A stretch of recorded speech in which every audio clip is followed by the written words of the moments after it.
I'm standing at my daughter Sarah's wedding reception when she storms up to me, face twisted with rage.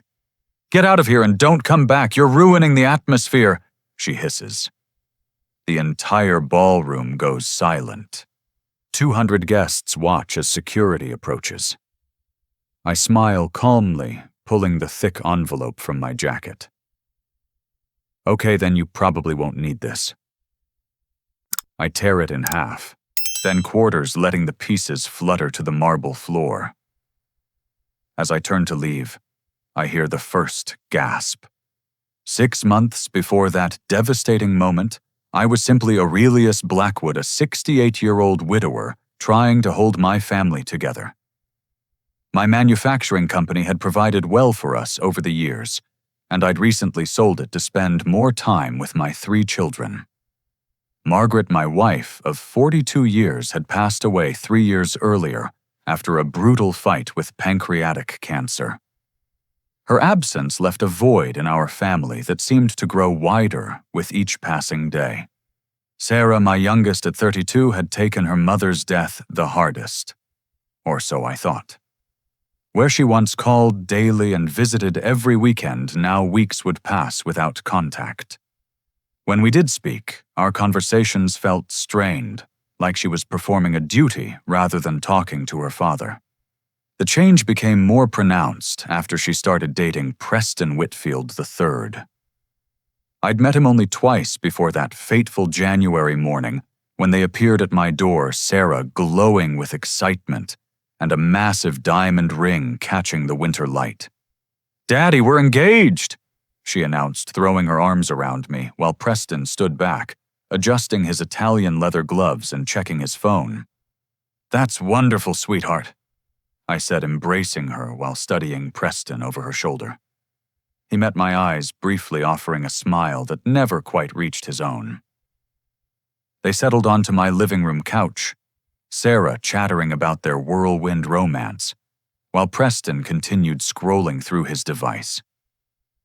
Everything about him screamed old money, from his perfectly tailored cashmere coat to his Princeton class ring. Yet something felt off, like a painting hung slightly askew.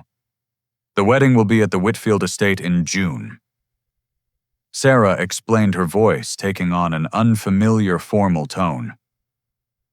"Preston's family has hosted celebrations there for generations."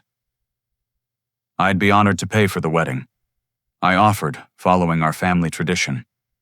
"Your mother and I always dreamed of giving you a beautiful ceremony." Preston's laugh cut through the room like a blade. "No offense, Mr. Blackwood, but Sarah and I have this covered. The Whitfields have certain standards for these events. We wouldn't want to burden you." The dismissal stung, but what hurt more was Sarah's silence. She simply smiled, fidgeting with her new bracelet, a piece I knew I hadn't given her. The designer dress she wore probably cost more than most people's monthly mortgage payments. This wasn't the daughter who used to shop at Target with her mother, hunting for bargains and laughing over coffee in the food court. 2 weeks later, my email pinged with the guest list for my approval. I stared at the screen, certain I was misreading.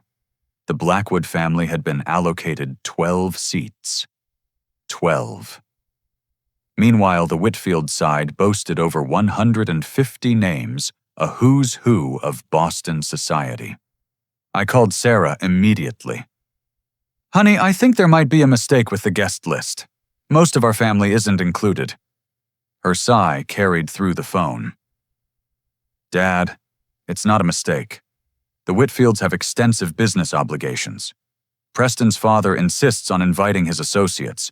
You understand, right? It's not personal." But it felt personal. Deeply, cuttingly personal. My assistant Dorothy, who'd worked with me for 20 years, noticed my mood the next morning. "Everything all right, Mr. Blackwood?" I found myself confiding in her something about her maternal warmth, making it easy to share my concerns. Dorothy listened carefully, then surprised me with her response. "You know, my daughter works at the country club where the Whitfields are members. She mentions them occasionally." Dorothy hesitated, choosing her words carefully. They have quite a reputation for being particular about their social circles. Particular how? They refer to anyone who earned their wealth rather than inherited it as new money. Apparently, it's quite the source of amusement for them. The pieces started falling into place. Preston's dismissive attitude, the limited guest list, Sarah's transformation. They were systematically pushing me out of my daughter's life. What they didn't know, what even Sarah had forgotten, was that her mother came from the Cabot family, one of Boston's oldest and most respected bloodlines. Margaret had walked away from that world, choosing love over lineage, when she married me. We'd kept her background quiet, living a comfortable but unpretentious life, raising our children to value character over credentials. Now, as I sat in my study staring at a photograph of Margaret and me on our wedding day, I realized our daughter had forgotten every lesson we'd taught her. The Whitfields saw me as some blue-collar embarrassment, not knowing they were dismissing someone whose late wife could trace her ancestry back to the Mayflower. But I wouldn't play that card. Not yet. If Sarah wanted to align herself with people who judged worth by birthright rather than character, she needed to learn what that choice really meant.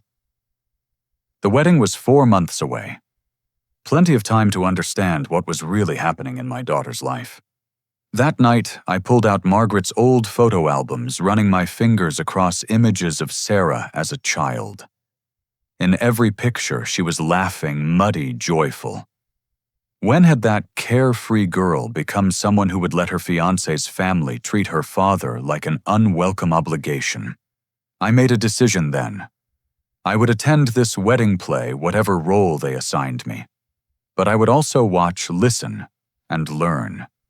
Something beyond mere snobbery was at work here. The urgency of their wedding plans, Preston's constant phone, checking the way Sarah's eyes darted nervously when discussing finances. It all pointed to something deeper. My phone buzzed with a text from my son, Michael. "Dad, did you see the wedding guest list? Jen and I aren't even in the wedding party. What's going on with Sarah?" I stared at his message, realizing the divide was wider than I'd thought. Sarah wasn't just pulling away from me. She was severing ties with her entire family. The Whitfields were isolating her, but why? What could they possibly gain from alienating a young woman from everyone who loved her? As I prepared for bed, I made one phone call to an old friend, James Morrison, a former FBI agent who'd transitioned to private investigation. "Jim, I need you to look into someone for me. Preston Whitfield III. Something's not right, and I need to know what I'm dealing with. Consider it done, Aurelius. Give me a few weeks." Hanging up, I felt like a general preparing for battle. The enemy had shown their hand with their dismissive treatment and social maneuvering. Now it was time to discover what war we were really fighting, and more importantly, why my daughter had chosen to stand on their side of the battlefield. The winter night settled around my empty house, and I found myself talking to Margaret's photograph. "I won't let them take her, Maggie. Whatever's happening, I'll find a way to bring our little girl back." Outside, snow began to fall, blanketing the world in deceptive purity. But beneath that pristine surface, I knew dark currents were moving. The Whitfields had made a crucial error in their arrogance. They dismissed me as a simple factory owner, not realizing that building a successful business from nothing required skills they'd never needed in their inherited comfort. Strategic thinking, patience, the ability to see 3 moves ahead. They wanted to push me out of my daughter's life. Fine. But they'd learned that Aurelius Blackwood didn't go quietly. And when the truth finally came to light, they'd understand that sometimes the most dangerous opponent is the one you never see coming. The Whitfield estate sprawled across 40 acres of perfectly manicured Massachusetts countryside, all marble columns and heritage roses that probably cost more to maintain annually than most people's salaries. I'd arrived early for what Sarah described as an intimate family dinner to discuss wedding plans. The April evening carried a chill that had nothing to do with the weather. My town car crunched up the circular driveway past a fountain featuring Greek gods I couldn't name. The house itself looked like something transplanted from a European palace, all sharp angles and cold beauty. No warmth here, no sense of home. Just a monument to wealth accumulated by people long dead. The valet who took my keys barely made eye contact. I'd worn my best suit, but in this setting I might as well have shown up in overalls. Making my way through the elaborate gardens toward the dining pavilion, I caught the scent of roses mixed with something else. Cigars, expensive ones. Voices drifted through the evening air, and I slowed my pace. Through a gap in the meticulously sculpted hedgerow, I spotted them, Sarah Preston, and a woman who could only be Constance Whitfield. Preston's mother stood ramrod straight, her silver hair pulled back in a style that looked painful. Diamonds glittering at her throat like ice. I should have announced myself. Should have continued walking, made some noise. Instead, something in their conspiratorial body language made me stop, concealed by the hedge and shadows. Darling. Constance's voice carried the kind of cultured tones that could slice through steel.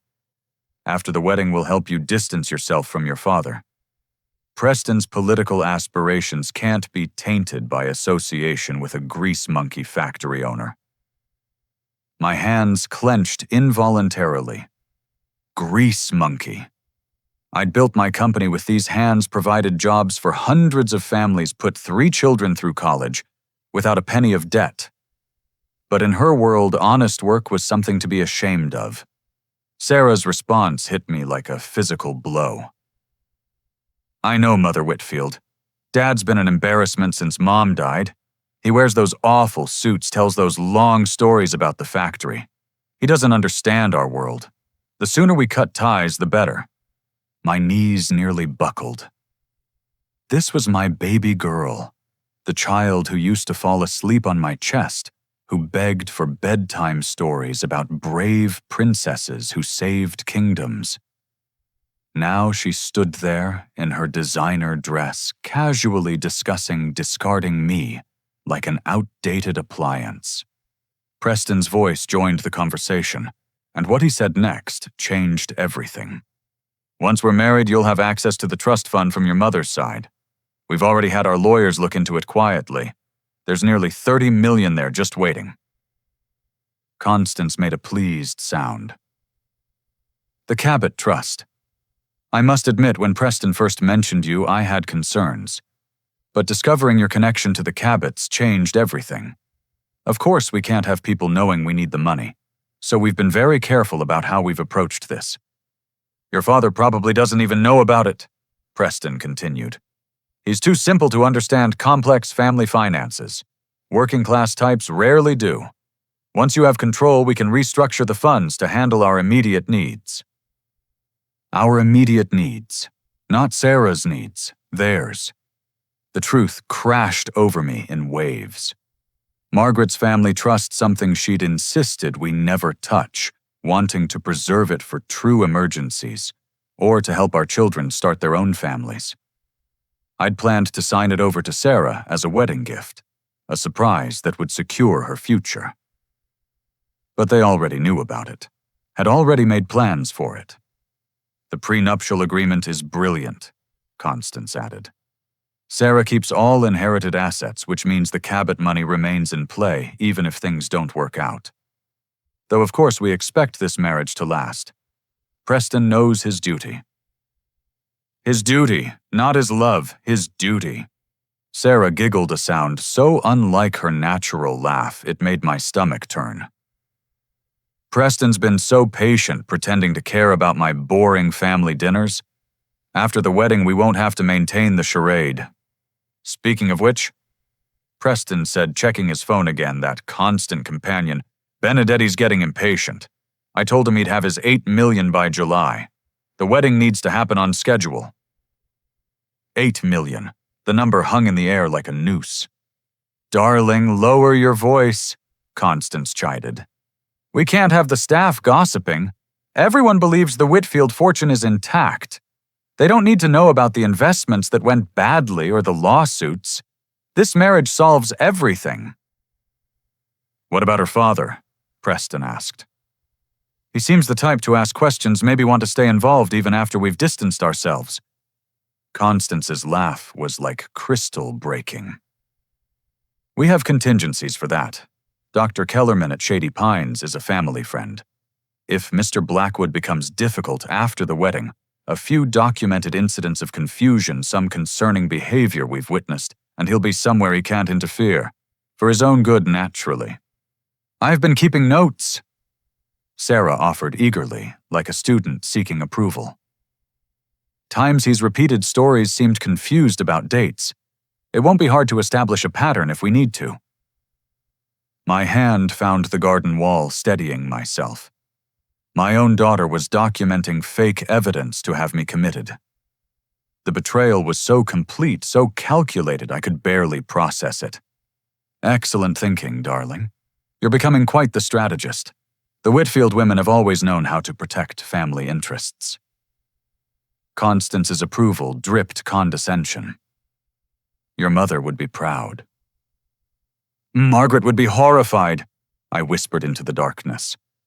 They continued planning my marginalization, discussing guest lists designed to humiliate seating arrangements that would emphasize my outsider status. Every detail carefully orchestrated to push me away while keeping me close enough to sign over the trust. Then I remembered something. 3 months ago, lunch with Judge Harrison Wallace at the club. He'd mentioned seeing Sarah and Preston at the courthouse, assumed I knew about it. I'd dismissed it then, thinking they were getting their marriage license early.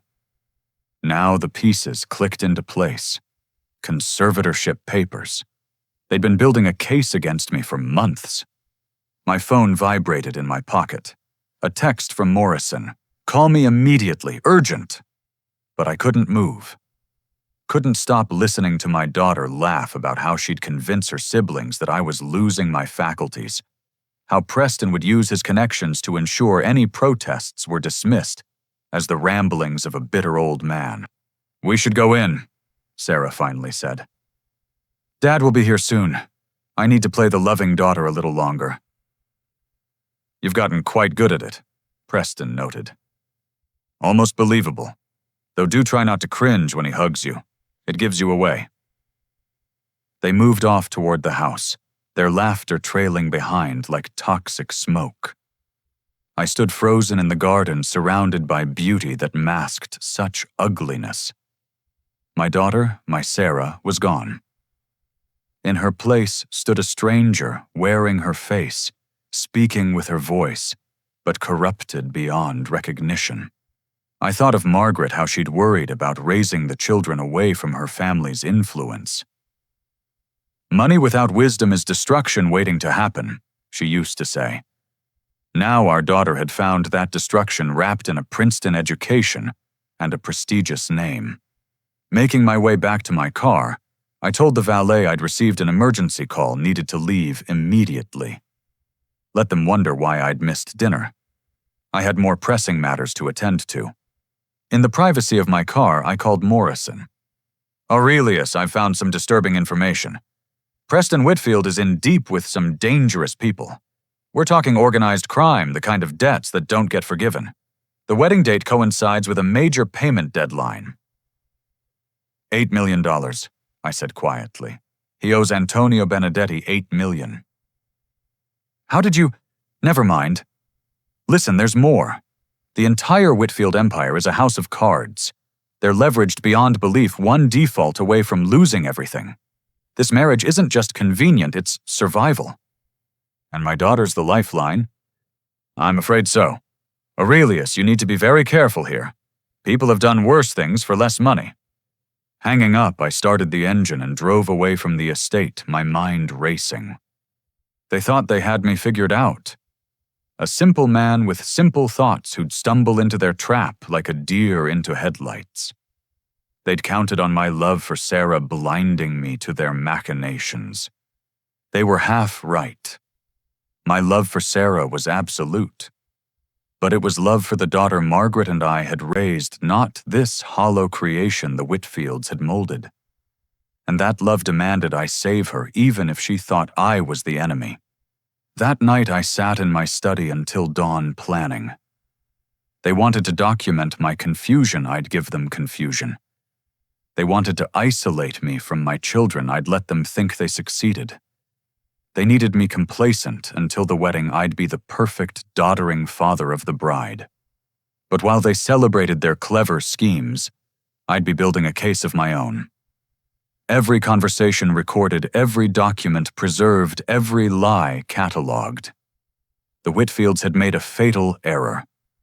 They'd threatened not just me, but the memory of Margaret and the family we'd built together. In the pre-dawn light, I opened Margaret's jewelry box, pulling out a simple gold locket. Inside a picture of baby Sarah, gummy smile, and bright eyes full of trust. That child was still in there somewhere, buried under greed and manipulation. "I'll bring her back, Maggie," I promised the empty room. "Whatever it takes, I'll bring our daughter home." The game was set. The players had revealed their positions. Now it was time to show them what happened when they underestimated a factory owner who'd built an empire from nothing, who'd held his wife's hand through 47 rounds of chemotherapy, who'd raised 3 children to know right from wrong. They wanted war, they'd get one. But it would be fought on my terms with weapons they'd never see coming. The silent wolf had been awakened, and God help anyone who stood between him and his pack. The morning after the garden revelation, I sat across from James Morrison in a booth at Murphy's Diner, a place where no Whitfield would ever deign to enter. The former FBI agent looked like what he was, a man who'd seen too much and forgotten none of it. His weathered face showed concern as he slid a thick folder across the cracked Formica table. "It's worse than we thought," he said without preamble. "Preston Whitfield III has been spinning plates for 3 years, each lie bigger than the last. The gambling started in graduate school. Poker games with trust fund kids turned into high-stakes private tournaments, then underground casinos. He's into Benedetti for $8.2 million with interest accruing daily." I opened the folder, scanning surveillance photos of Preston entering unmarked buildings, sitting across from men whose faces screamed danger. One image showed him at a roulette table, desperation clear in his posture, even from a distance. "His father cut him off 6 months ago," Morrison continued. "Told the country club crowd it was to teach Preston responsibility. Truth is, Whitfield Sr. doesn't have it to give. They're hemorrhaging money from a lawsuit involving fraudulent real estate investments. Constance Whitfield has been selling family heirlooms through private dealers to keep up appearances. And my daughter is their golden ticket. $30 million solves all their problems. Preston's debts disappear, the estate gets saved, and they maintain their precious social standing." Morrison leaned forward. "But here's the kicker. They've already been shopping the trust as collateral. Preston's shown financial statements to creditors promising payment immediately after the wedding." My coffee turned to acid in my stomach. "They're spending money that isn't even theirs yet. Money that technically isn't even Sarah's until you sign it over. Which brings us to this." He produced another document. 3 months ago, Sarah and Preston filed preliminary paperwork for adult conservatorship. They haven't activated it yet, but it's ready to go. All they need is a doctor's statement and a judge's signature. Let me guess. Dr. Kellerman at Shady Pines? Morrison's eyebrows rose. You know about that? I overheard more than they realized. I studied the legal documents, my hands steady, despite the rage building inside me. What else have you found? Sarah's been slowly liquidating assets. Nothing major yet, just testing the waters. She sold some jewelry her mother left her closed out smaller investment accounts. Always with Preston right there. My guess is they're gauging how much attention it draws. I thought of Margaret's pearl necklace, the one she'd worn to every anniversary dinner, now probably adorning some stranger's neck. The violation of it burned, but I kept my voice level. What about Preston's employment? His father's firm? Window dressing. He shows up, shuffles papers, takes long lunches. His real job is finding money. The Harvard MBA, the philanthropic committees, all of it's a facade. The man's a professional con artist with a pedigree. And the wedding? Already leveraged to the hilt. They've taken out loans against the promised trust funds, used Sarah's name on applications. If this wedding doesn't happen, or if the money doesn't materialize, your daughter's looking at bankruptcy at best, criminal charges at worst. The full picture crystallized with horrifying clarity. This wasn't just about greed, it was about survival. The Whitfields had crafted a trap so complete that Sarah couldn't escape even if she wanted to. They'd made her complicit in their crimes, ensuring her silence through mutual destruction. I need everything, I told Morrison. Every document, every photo, every transaction, and I need you to keep digging. There's something else here, something we're missing. That afternoon, I met with William Chambers, my attorney for the past 30 years. His office occupied the top floor of a building downtown, all leather and mahogany and quiet competence. He listened without interrupting as I laid out the situation, occasionally jotting notes in his precise handwriting. They've been clever, he admitted when I finished. But not as clever as they think. The conservatorship papers have flaws. Filing them early was a mistake. It shows premeditation. And these loans using Sarah's name, wire fraud, possibly racketeering if we can prove organization. I don't want my daughter in prison, William. No, but the threat of it might be necessary to extract her from this situation. She's been manipulated, certainly, but she's also been a willing participant. The distinction matters legally, if not morally. What about the trust? William smiled, then the expression of a chess player seeing checkmate 10 moves ahead. That's where they made their biggest error. The Cabot Trust has very specific conditions. It can only be transferred with the unanimous consent of the trustees, and only for purposes that honor Margaret's memory. I doubt funding Preston's gambling debts qualifies. Who are the trustees?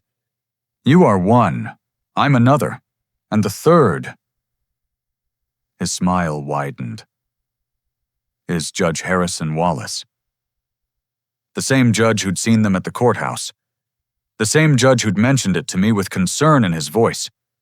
Providence or luck, it didn't matter. We had an ace they didn't know about. I want to let them think they're winning, I said, right up until the moment they realize they've lost everything. That's dangerous, Aurelius. These people are desperate. Desperate people do desperate things. Then we'd better be smarter than they are. The next 2 months became an elaborate performance. I played my part to perfection, the doddering father growing more confused with each passing day. At family dinners, I'd repeat stories, mixing up details. I'd call Sarah by her mother's name occasionally, then look bewildered at her reaction. Once I showed up to lunch at the wrong restaurant, calling her frantically about where she was. All of it carefully orchestrated, always with witnesses the Whitfields would consider credible. Let them document my decline. Every instance added to my own files evidence of their conspiracy to defraud an elderly man. Michael and Jennifer, initially concerned by my behavior, became allies when I privately explained the situation. Their fury at their sister matched my own, but I counseled patience. She's been programmed, I told them one evening at Michael's house. Like a cult member. We can't deprogram her by force. She has to see the truth herself. Dad, she's trying to have you committed, Jennifer protested. How can you defend her? I'm not defending what she's doing. I'm remembering who she was. Your mother wouldn't give up on her, and neither will I. Meanwhile, Morrison's investigation expanded. The Whitfield financial empire wasn't just crumbling. It was already rubble-painted to look like stone. 17 shell companies, each owning pieces of the others, all leveraged against assets that existed only on paper. Preston's gambling was just the visible symptom of a family addicted to maintaining an illusion. "They've been running a Ponzi scheme," Morrison reported in early June. "Not officially, but effectively. Taking loans to pay loans, moving money in circles. The FBI's Financial Crimes Unit already has them on radar. One complaint, one formal investigation, and the whole thing collapses. When? My contact says they're building the case now. Could be months, could be weeks. Depends on if someone lights a fuse."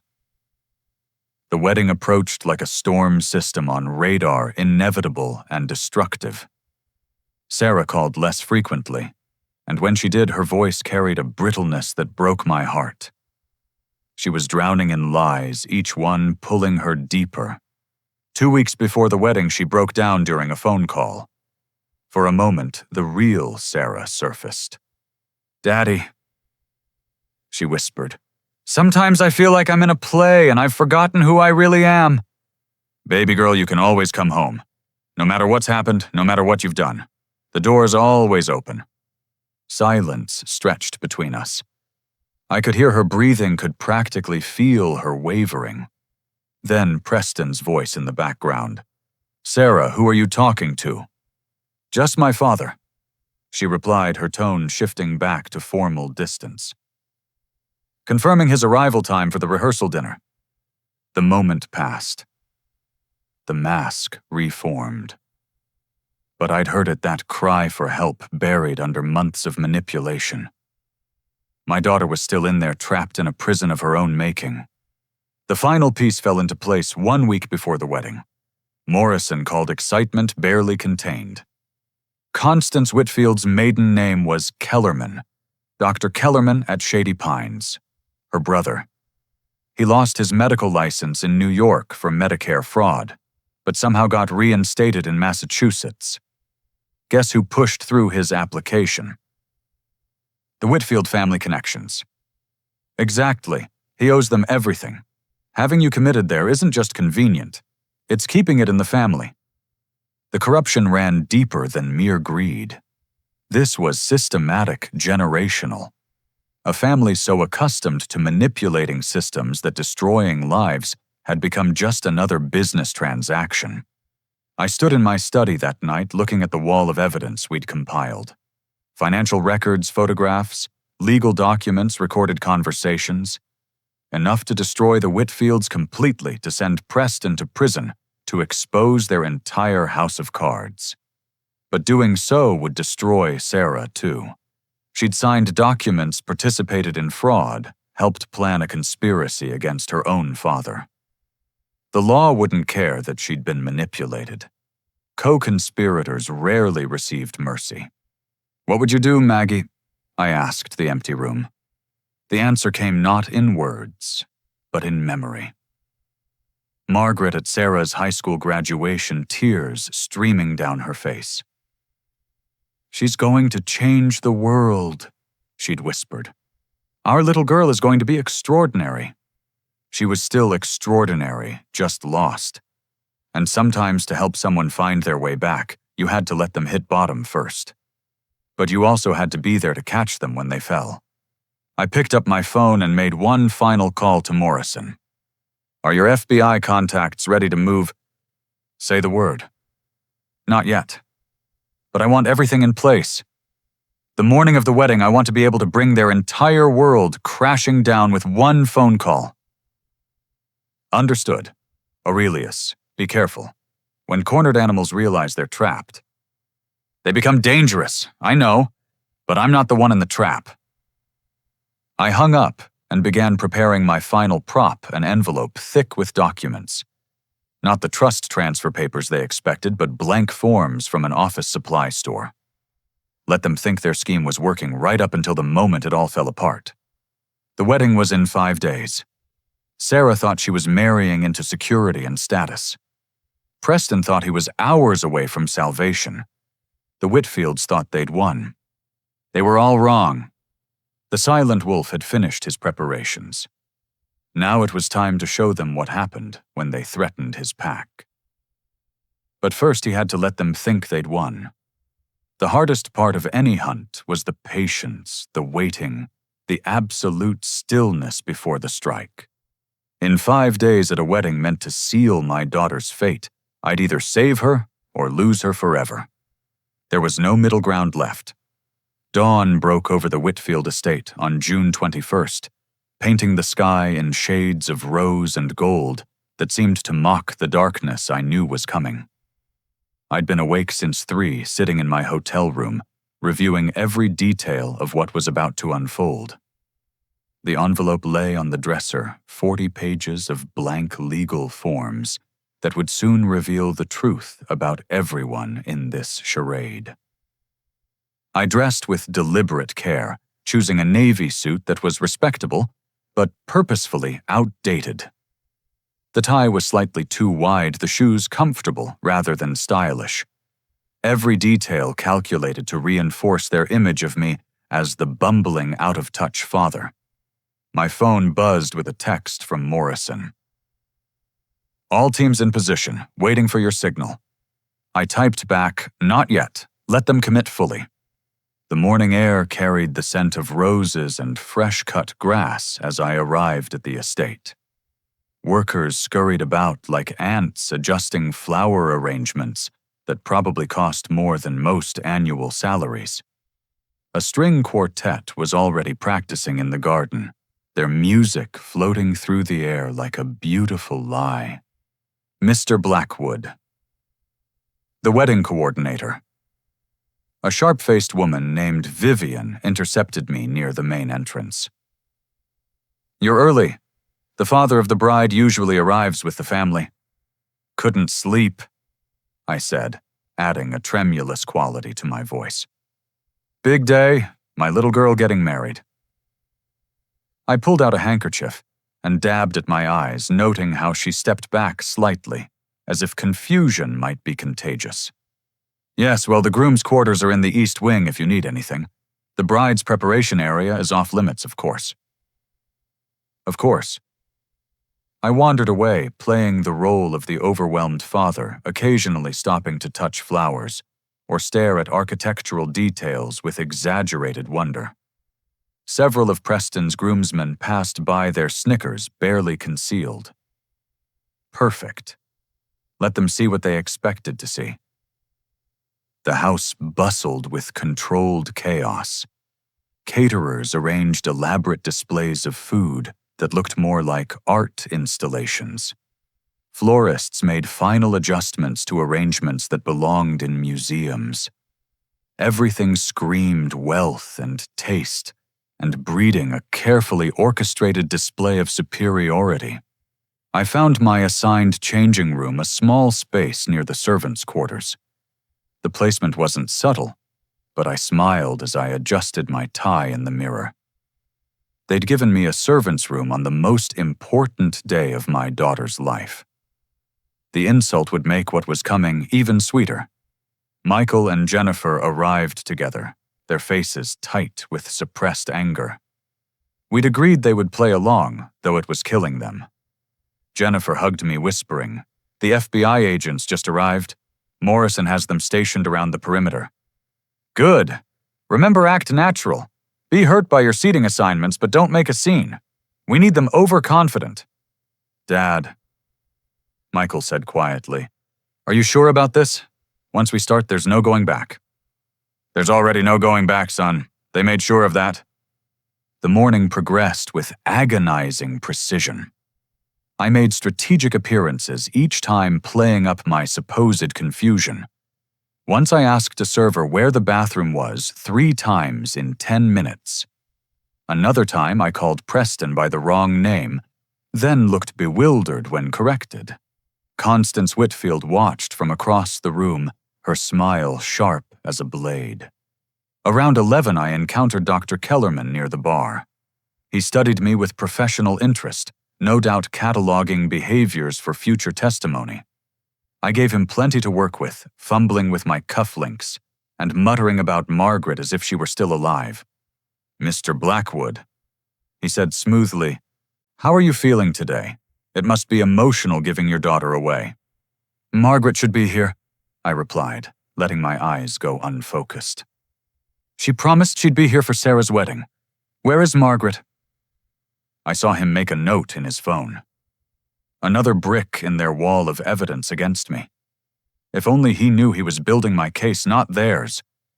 The photographer corralled the wedding party for pre-ceremony pictures. I wasn't included in the main family portraits, relegated to a few obligatory shots that would likely never see the light of day.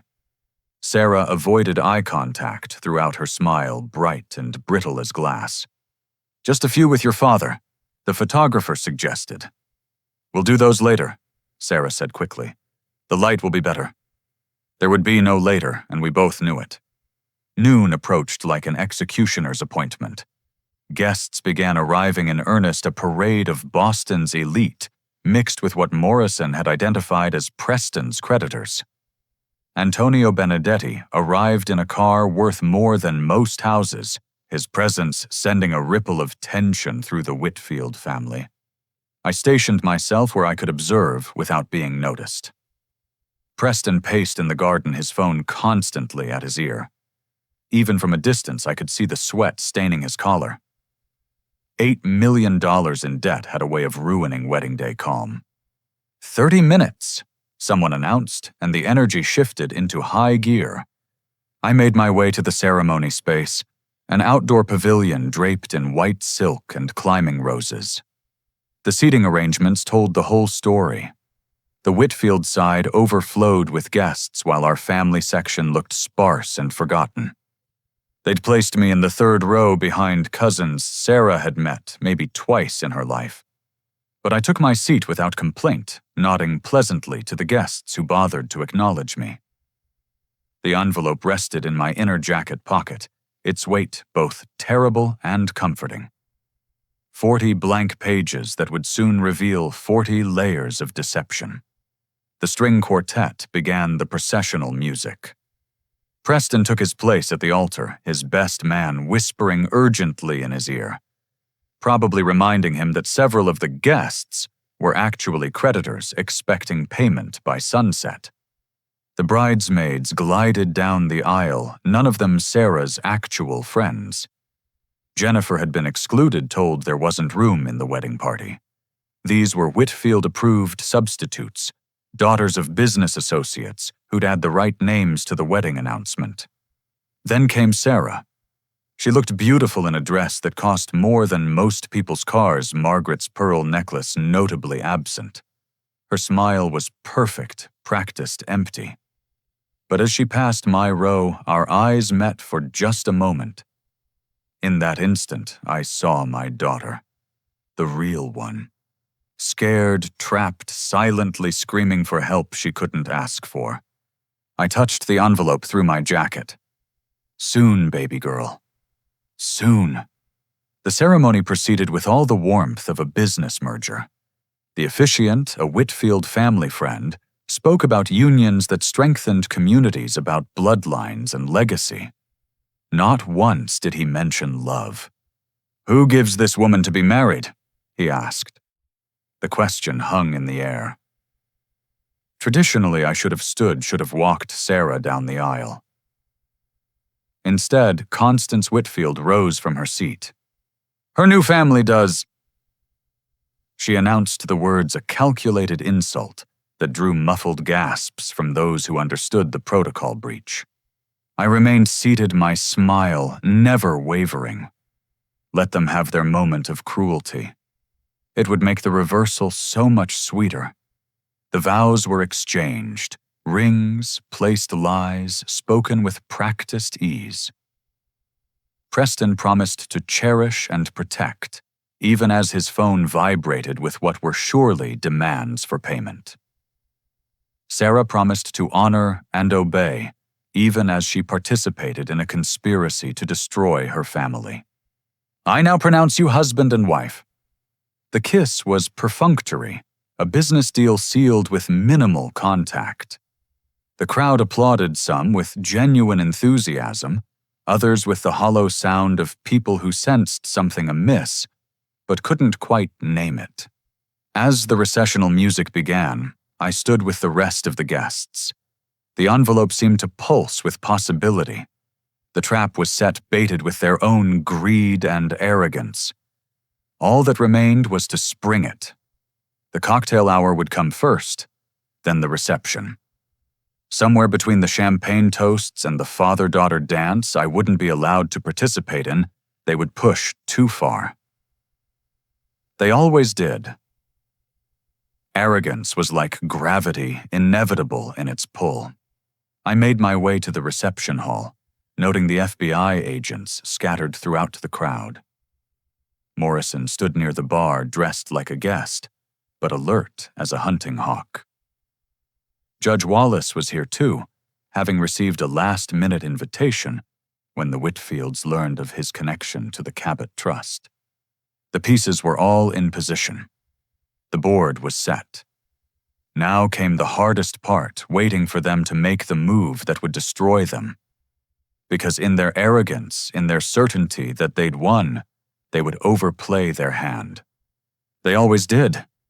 The reception hall doors opened, revealing a wonderland of crystal and white roses. Ice sculptures depicted swans in flight, their wings spread wide as if trying to escape. How appropriate. Everyone here was trying to escape something. Debt, truth, the consequences of their choices. But there would be no escape today. The silent wolf had been patient long enough. The hunt was about to begin, and before the sun set on this perfect June day, the predators would learn what it meant to be prey. I touched the envelope one more time and stepped into the reception ready to play the final act of this tragic comedy. My daughter thought she'd married into salvation. She was about to learn that salvation sometimes comes in the form of destruction, and that a father's love can be both fierce and terrible when defending his young. The wedding reception was about to become a reckoning, and I was ready. The Whitfield reception hall was a testament to excess disguised as elegance. Crystal chandeliers cast rainbow patterns across tables draped in Belgian linen, while centerpieces of white orchids and roses towered like small trees. The entire space whispered money from the gold-rimmed china to the champagne that cost more per bottle than most families spent on groceries in a month. I found my assigned table tucked in a corner near the service entrance, my placement as subtle as a slap. My tablemates included the catering manager's elderly mother, a few distant Whitfield cousins, who'd clearly been invited out of obligation, and two empty chairs that suggested even the wedding planners had given up on filling my table completely. "Interesting seating arrangement," Morrison murmured as he passed, playing the role of casual guest. "Your table's practically in the kitchen." "Exactly where they want me," I replied, adjusting my supposedly ill-fitting jacket. The envelope crinkled softly, a promise of justice waiting to unfold. The newlyweds made their entrance to orchestrated applause, Sarah's smile so bright it could have powered the chandelier. Preston kept checking his phone even as they walked, probably calculating how many hours he had before Benedetti's patience ran out. They took their seats at the head table, elevated on a platform like royalty surveying their subjects. The cocktail hour had been a study in social stratification. I'd wandered through the crowd, noting how conversations stopped when I approached, how eyes slid away from mine. The Whitfields had done their work well, painting me as the embarrassing relation best avoided. I played into it, spilling a drink here, repeating myself there, building their narrative with every calculated stumble. Dinner service began with military precision. Course after course of food that looked too beautiful to eat paired with wines whose names I deliberately mispronounced when the server asked. At the head table, Constance Whitfield held court, her silver hair gleaming like armor, as she accepted congratulations on her son's brilliant match. "Such a lovely girl," I heard her tell the mayor's wife.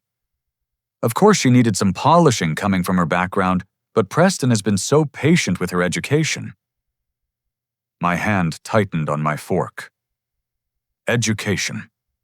As if my daughter hadn't graduated summa cum laude from Harvard, as if she hadn't been brilliant and accomplished before the Whitfields got their hooks into her.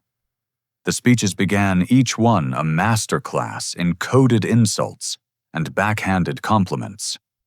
Preston's best man joked about how Preston had finally found someone willing to take him on, which drew nervous laughter from those who knew about his debts. Constance spoke about the importance of choosing partners who enhance our standing, her eyes finding me across the room with surgical precision. Then came the moment I'd been expecting. The wedding coordinator approached the microphone, her smile sharp enough to cut glass. And now the father of the bride would traditionally say a few words, but we'll be moving directly to... I stood up. The room rippled with surprise. This wasn't in their script. I wasn't supposed to have a voice here, wasn't supposed to exist beyond the role of doddering embarrassment they'd assigned me. Actually, I said, my voice carrying clearly across the stunned silence, I'd like to say something to my daughter on her wedding day. Security guards near the doors shifted, probably warned I might cause a scene. Constance's face went rigid, her fingers gripping her champagne flute so tightly I thought it might shatter. Preston's hand moved toward his phone again, an instinct born of panic. But it was Sarah's face that held my attention. Pure horror flashed across her features before she forced it back into a smile. "Dad," she said, her voice pitched just loud enough for others to hear. "That's so sweet, but we have a very specific timeline." I was already walking towards the head table, my movements steady and purposeful. The confused old man was gone, replaced by someone they'd never bothered to see. Aurelius Blackwood, who'd built a company from nothing, who'd held his wife's hand as she took her last breath, who'd raised 3 children to know right from wrong, even when wrong paid better. "It's a father's prerogative," I said pleasantly, accepting the microphone from the flustered coordinator. "After all, I am paying for all this." Preston's laugh was forced. "Actually, Mr. Blackwood, the Whitfields are handling—" "No," I interrupted, still smiling.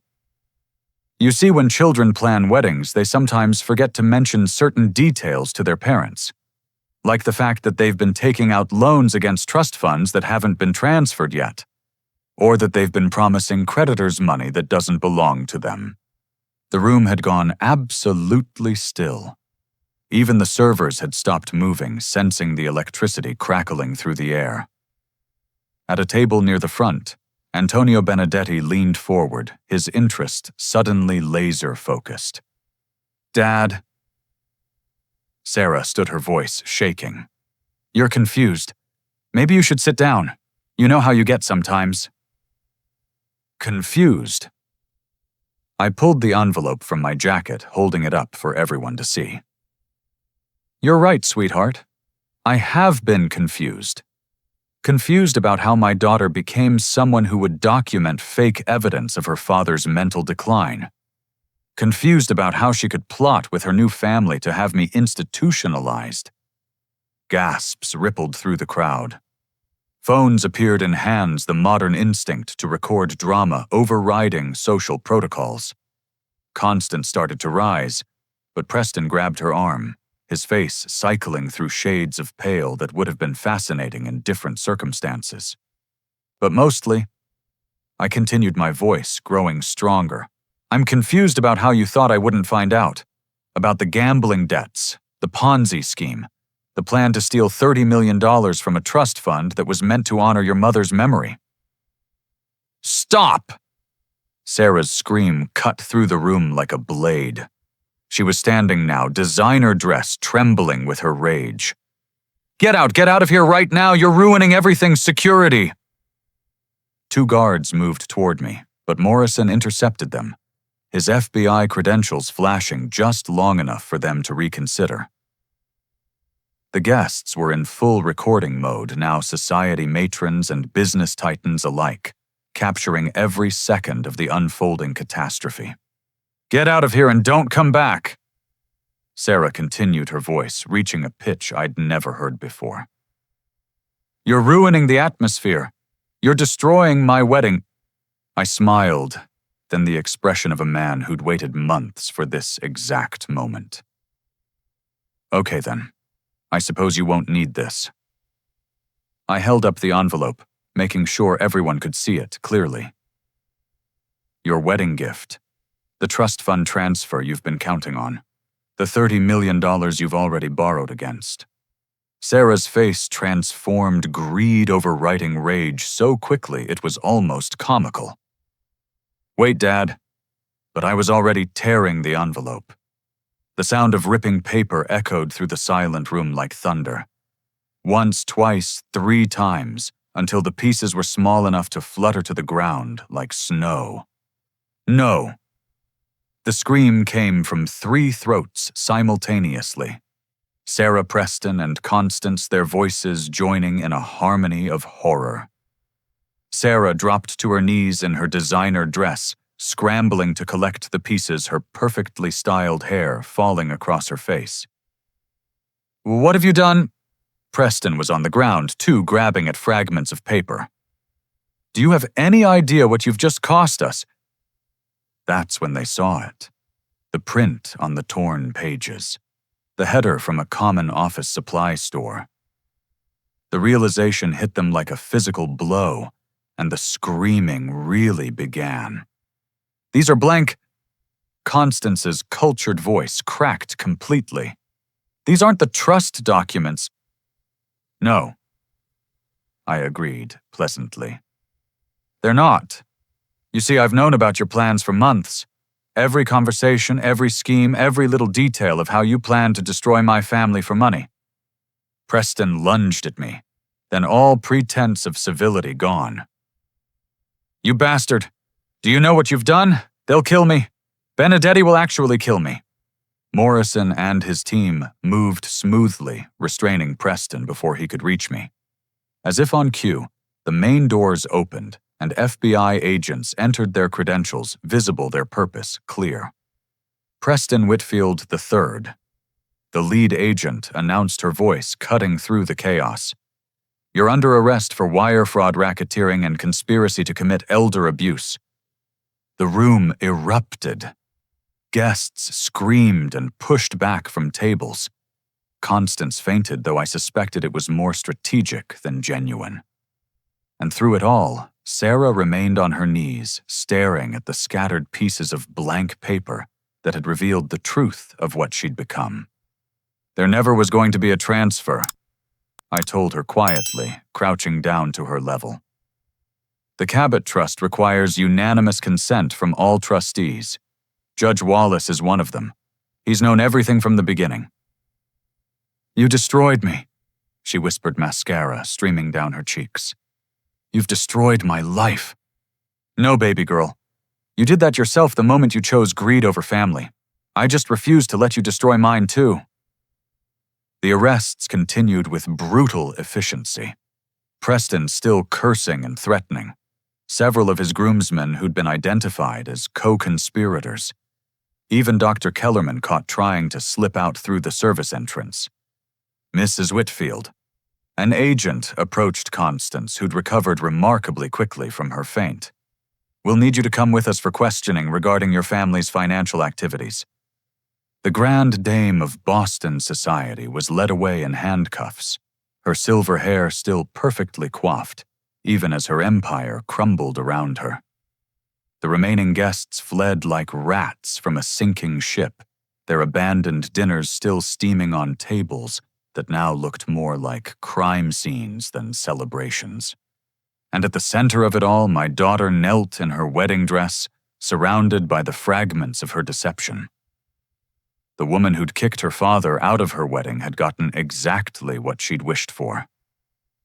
I was leaving, but I was taking her house of cards with me.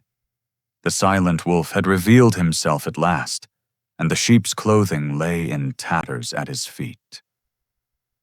The hunt was over. Now came the harder task, helping my daughter find her way back from the darkness she'd chosen.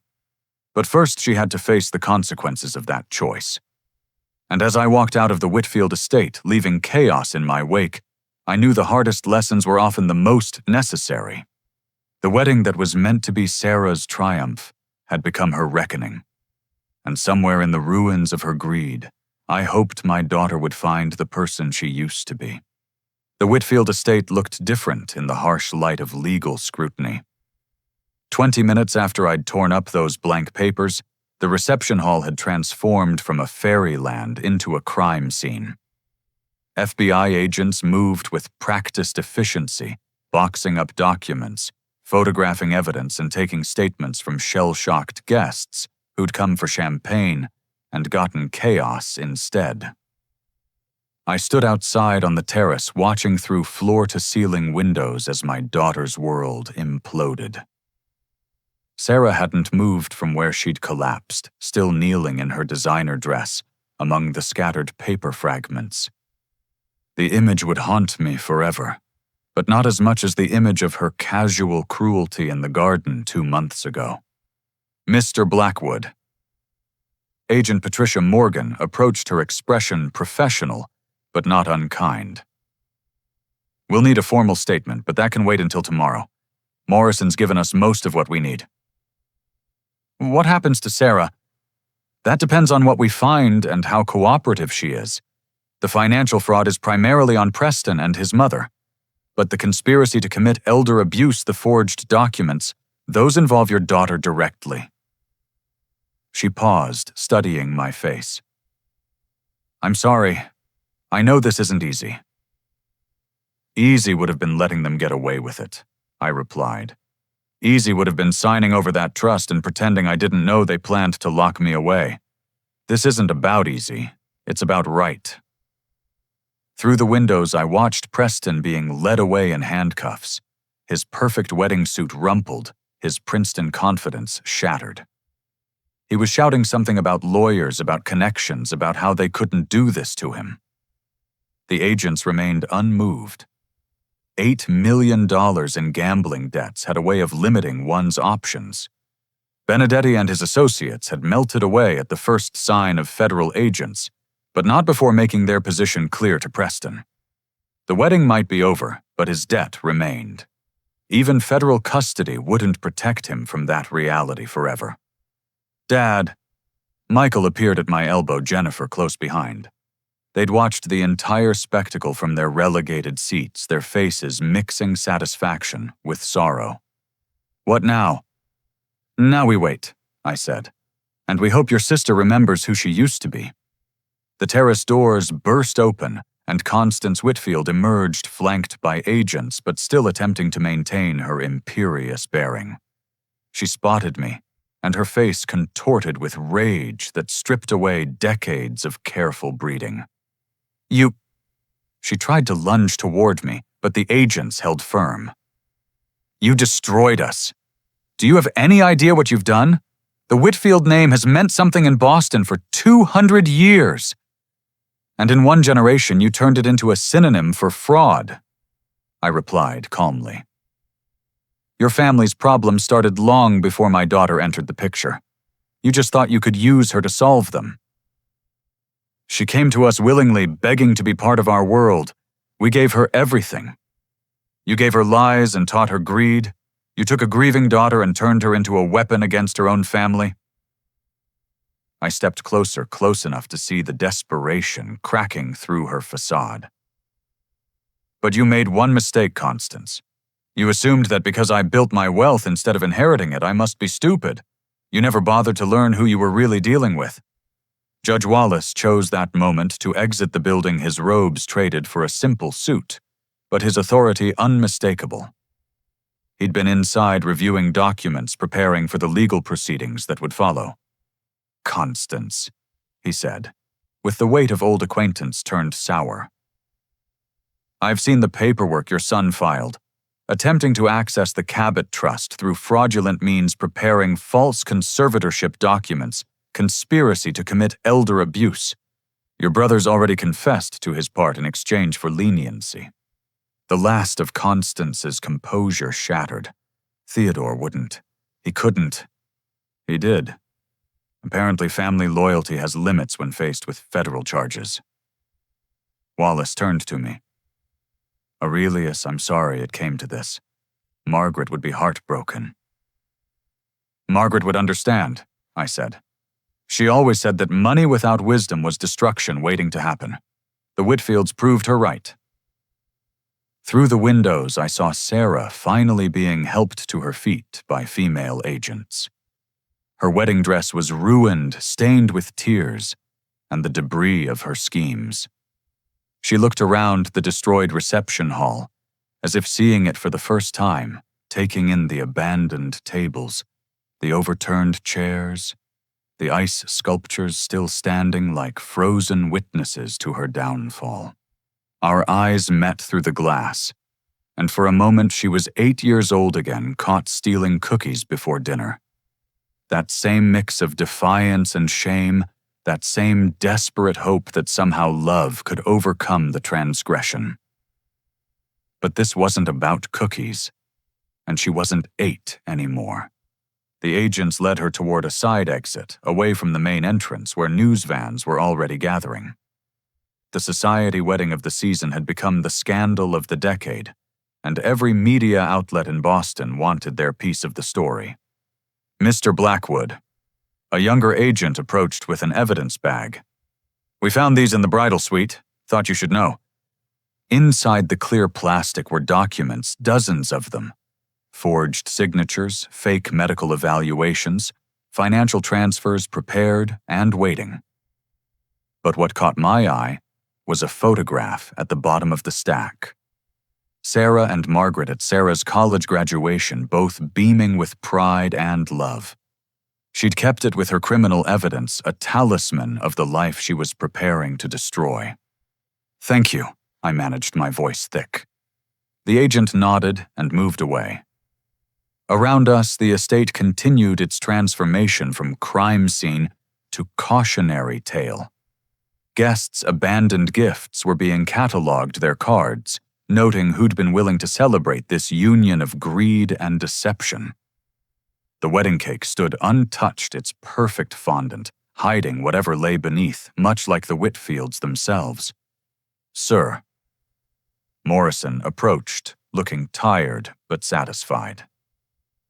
Preston's already trying to make a deal, offering information about his family's financial crimes in exchange for protection from Benedetti's people. His lawyer says he has documents going back 20 years. Let him sing, I said. Let them all turn on each other. That's what happens when loyalty is based on money instead of love. A commotion near the main entrance drew our attention.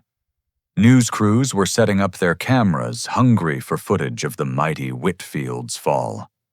Someone had leaked video from inside the reception, and social media was already ablaze with clips of Preston and Sarah scrambling for the torn papers of Constance's arrest, of my calm revelation of their schemes.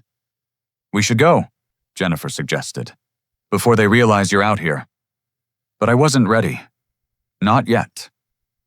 I needed to see this through to its conclusion, needed to witness the complete dismantling of the prison they'd built for my daughter. That's when I heard it. Sarah's voice carried on the evening wind from the parking area where the FBI vehicles waited. Daddy, Daddy, please. Every instinct screamed at me to run to her, to comfort and protect, as I'd done her entire life. But I remained still. She needed to face this without me needed to understand that actions had consequences that Daddy couldn't fix. Please. Her voice broke on the word. I'm sorry, I didn't mean it. They made me. I just wanted. Please don't let them take me. Michael gripped my shoulder, offering silent support. Jennifer wept quietly, mourning the sister she'd lost to Grad. And I stood there letting my daughter's pleas wash over me without moving the hardest thing I'd ever done, including watching Margaret fade away. The car door slammed, cutting off Sarah's cries. The engine started and the motorcade pulled away, carrying my youngest child toward a reckoning years in the making. Red and blue lights faded into the distance, taking with them the woman Sarah had chosen to become. "She'll be okay," Wallace said quietly, joining our small group. "The federal system has programs counseling. If she cooperates, shows genuine remorse, demonstrates that she was manipulated, she could be out in 18 months. 18 months. It seemed both too long and not long enough. Long enough to miss birthdays and holidays, short enough that real change might not take root. But it was something. Mr. Blackwood, a young woman in catering whites, approached nervously. "I'm sorry to interrupt, but what should we do with all the food? It seems wrong to throw it away." I looked back at the reception hall, at the hundreds of plates that would go untouched at the excess that defined the Whitfield way of life. "Contact the homeless shelters," I decided. "Every shelter and food bank in Boston. Tell them Aurelius Blackwood is donating a wedding feast to people who actually need it. Let something good come from this disaster." She nodded and hurried away. Within an hour, vans would arrive to collect the abandoned meal, turning the Whitfields' pretension into sustenance for the desperate. Margaret would have appreciated the irony. As the sun set over the estate, painting the sky in shades of justice and regret, I finally turned away from the windows. The wedding was over. The arrests were made. The truth was revealed. But the real work, the work of rebuilding a family from the ashes of betrayal, that would take years. "Come on, Dad," Michael said gently. "Let's go home." Home, where Sarah's childhood bedroom waited unchanged, where Margaret's pictures still smiled from every wall, where love had once lived, before greed poisoned the well. It would be emptier now, haunted by the ghost of the daughter I'd lost to the Whitfields' influence. But ghosts could be laid to rest. Broken things could be mended. And somewhere in a federal holding facility, my daughter was beginning to learn the price of choosing money over family. It was a hard lesson, but necessary. As we walked away from the Whitfield estate, I took one last look at the marble columns and manicured gardens at the monument to inherited privilege that had cost so much and meant so little. Tomorrow it would be seized as evidence, its contents catalogued and sold to pay debts and fines. The empire built on lies would crumble, and the world would move on. But tonight I mourned. Not for the Whitfields or their schemes, but for the daughter who'd chosen to join them. Somewhere beneath the greed and manipulation, my Sarah still existed. And when she was ready, when she'd paid her debt and found her way back to herself, I'd be waiting. That's what fathers did. They waited. They hoped. And sometimes, if they were very lucky, they got to welcome their prodigal children home. The complete reversal was finished. The predators had become prey, the schemes had become evidence, and the wedding had become a reckoning. But the story wasn't over. Not yet. Because every ending was also a beginning, and somewhere in the ruins of this disaster, redemption waited to be born. 6 months after the wedding that became a reckoning, I sat in my study on a cold December morning, watching snow fall on Margaret's garden. The roses were dormant now, waiting for spring to wake them, much like I waited for my daughter to remember who she'd been before greed consumed her. The doorbell rang unexpected at this early hour. Dorothy, who'd returned from retirement to help me through these difficult months, answered it. I heard muffled voices, then footsteps approaching my study. "Someone to see you, Mr. Blackwood," Dorothy said gently and stepped aside. Sarah stood in the doorway. She looked nothing like the woman in the designer wedding dress who'd screamed for my removal 6 months ago. Her hair hung simply around her shoulders, no longer professionally styled. She wore jeans and a sweater I recognized from her college days. The federal detention center had stripped away the Whitfield polish, revealing the person underneath. "Can I come in?" she asked quietly, her voice hoarse with uncertainty. I nodded, gesturing to the chair across from my desk. The same chair where she'd sat 3 years ago, crying about her mother's death. Before Preston. Before the lies. Before everything went wrong. "You're out early," I observed. Good behavior and cooperation. She folded her hands in her lap, a gesture achingly reminiscent of her mother. I testified against the Whitfields, told them everything. Preston's looking at 10 to 15 years. Constance got 8. Their entire network is unraveling. And you, 5 years probation, 600 hours of community service, a federal record that will follow me forever. She met my eyes then, and I saw something I hadn't seen in years. Accountability. I earned every bit of it. We sat in silence for a moment, the weight of the past year settling between us like snow on the garden outside. Finally, she reached into her bag and pulled out a worn notebook. They had me keep a journal in therapy, made me write down everything. Not just what I did, but why. She opened it, pages filled with her handwriting. Want to know what I discovered? I was angry at you for surviving when Mom didn't. Isn't that sick? I blamed you for being alive. Grief does strange things to people, sweetheart. Grief doesn't make you plot to have your father institutionalized. Her voice cracked. I wrote down everything I said in that garden. Every cruel word, every plan to destroy you. Do you know what the worst part was? I meant it. In that moment, I actually meant it. And now I can't sleep. I see Mom's face every time I close my eyes. Not disappointed, just confused. Like she can't understand how her daughter became this person. Tears flowed freely now. I became everything she taught me not to be. Shallow, greedy, cruel. I chose designer dresses over family dinners. I picked Preston's lies over your love. She slid the journal across to me.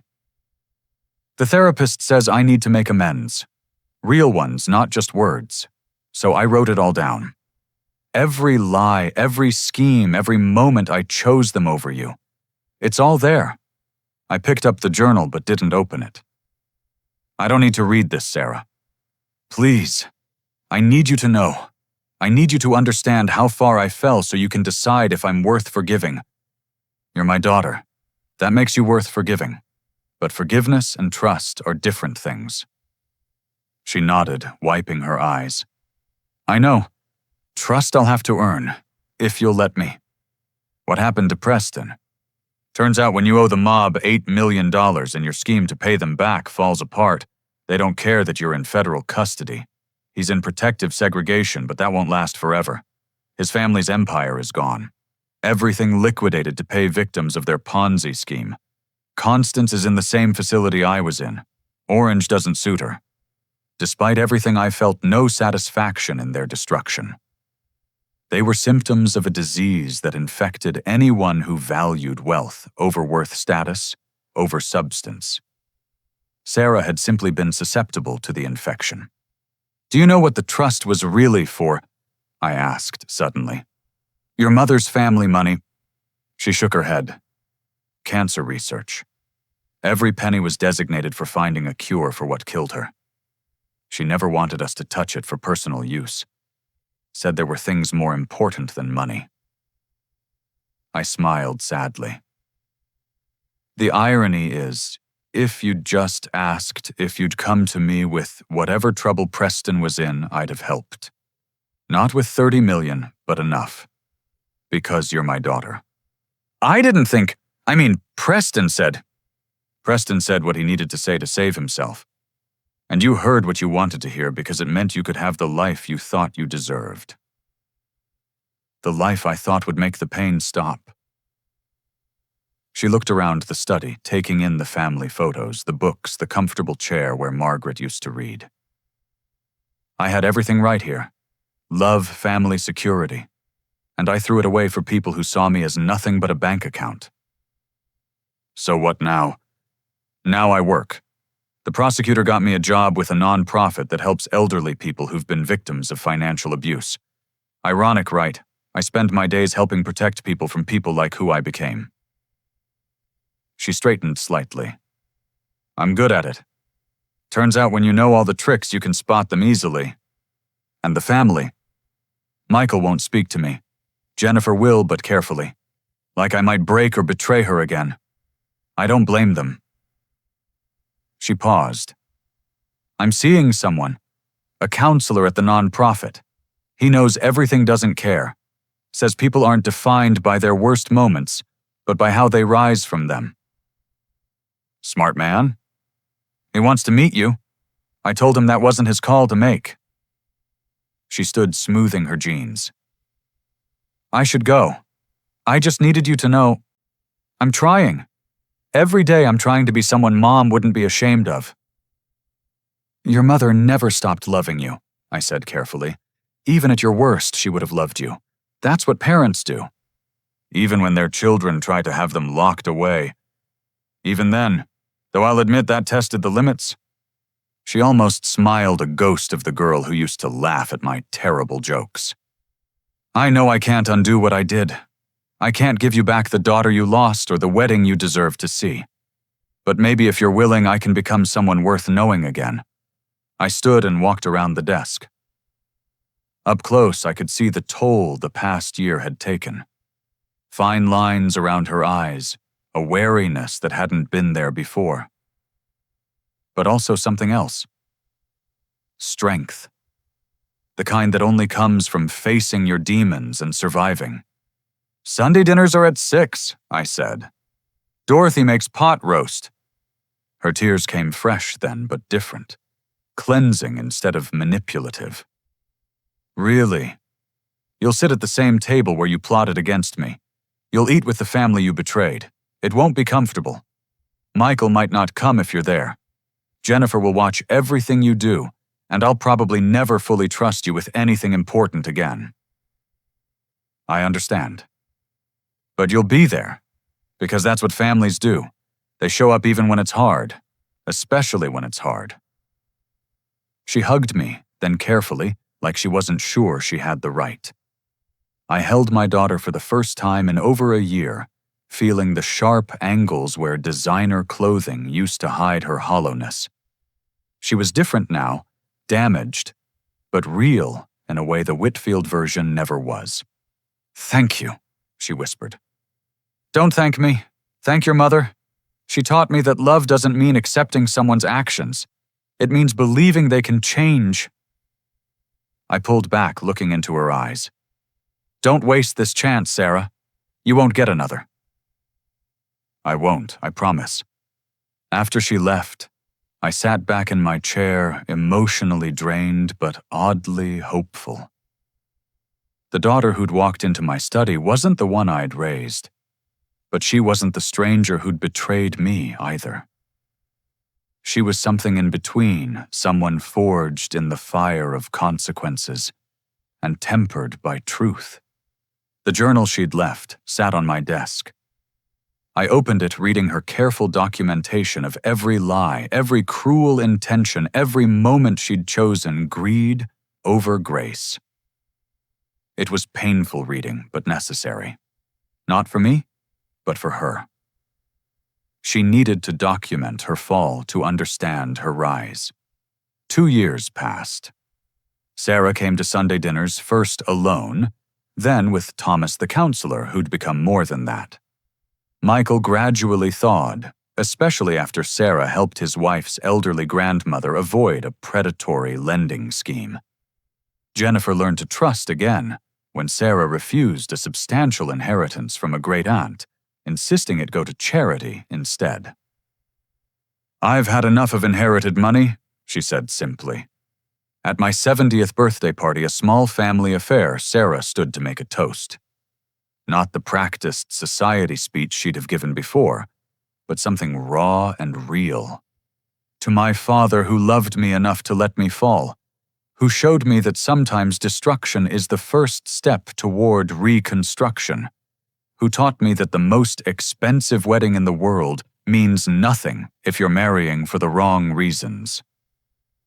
She raised her glass of sparkling cider, still avoiding alcohol as part of her continuing therapy. 2 second chances, and the people brave enough to give them. Later that night, as the family cleaned up together, I found Sarah in the garden staring at her mother's roses. "She would have forgiven me, wouldn't she?" she asked without turning, in a heartbeat. But she also would have done exactly what I did. Let you face the consequences. That's what real love looks like sometimes. Not rescue, but respect.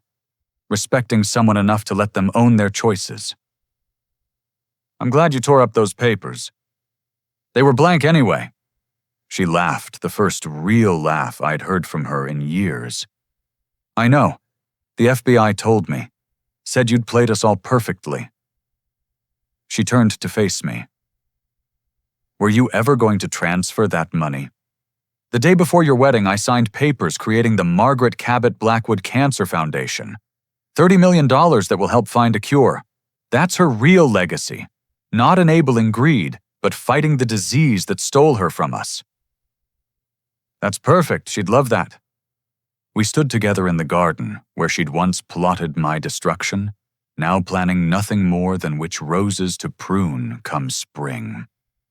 The journey from betrayal to redemption had been long and painful, but necessary. Sarah had learned what the Whitfields never understood. Wealth wasn't about what you had, but what you did with it. Family wasn't about blood, but about showing up even when it hurt. The wedding meant to secure her fortune had instead cost her everything, but in losing everything she'd found herself, and that was worth more than $30 million could ever be. Looking back, I think about that moment in the reception hall when I tore those blank papers. The screaming, the chaos, the complete destruction of the Whitfields' plans. It had been necessary, like surgery, to remove a cancer. Painful, but life-saving. Sarah's story became a cautionary tale in Boston society. The girl who had it all and threw it away for greed. But in our family, it became something else. A reminder that love doesn't mean enabling.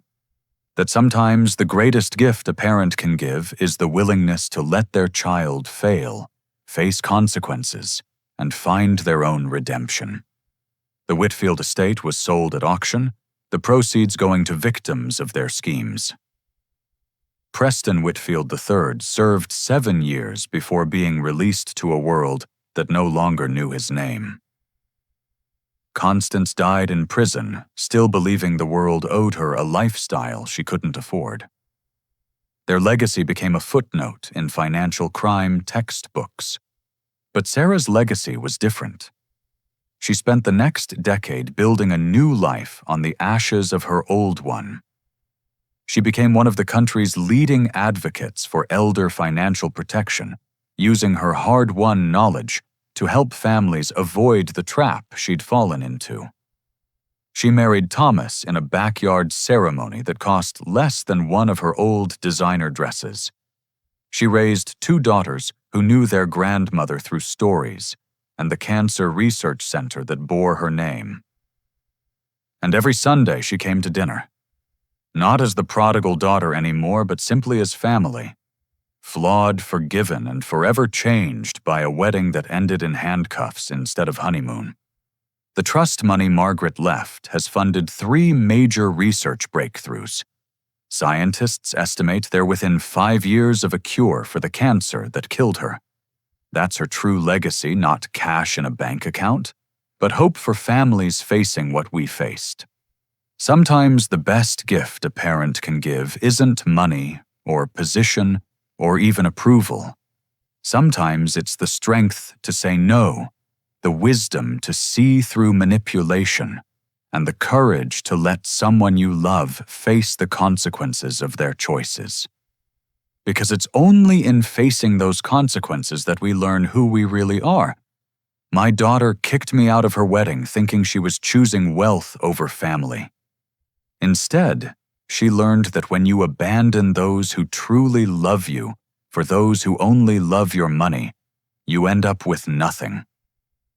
But from nothing, with time and truth and tremendous effort, you can rebuild everything that matters. That's the lesson Margaret would have wanted her to learn. That's the gift hidden in the destruction. And that's why, despite everything I regret, none of it. The wedding meant to be the beginning of a lie became the foundation of a harder, better truth. And in the end, truth is the only inheritance worth leaving. Do you have a similar story of family betrayal and redemption? Have you ever had to practice tough love with someone you cared about? Share your experiences in the comments below, and remember that sometimes the hardest thing to do is also the most loving. If this story resonated with you, please like and subscribe to hear more stories about the complex ways families hurt and heal. Share this with someone who might need to hear that redemption is possible even from the deepest betrayals. Thank you for joining me on this journey. And remember, true wealth isn't measured in dollars, but in the strength of the bonds we build and rebuild with those we love.